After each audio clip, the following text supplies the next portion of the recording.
പുലരിയിൽ ഭൂപാളരാഗത്തിൽ ഭഗവാന്റെ പഞ്ചാക്ഷരി മന്ത്രം ഉയരുമ്പോൾ പടിയാറും താണ്ടി ഞാൻ അവിടുത്തെ സവിധത്തിൽ പരിചൊടുവന്നെത്തി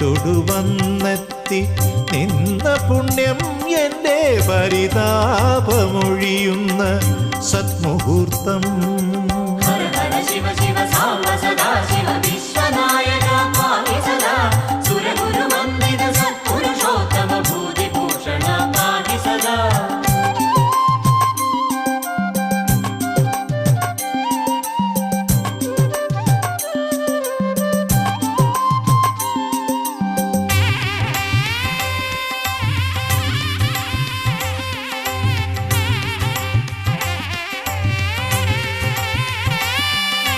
നിറമാലയ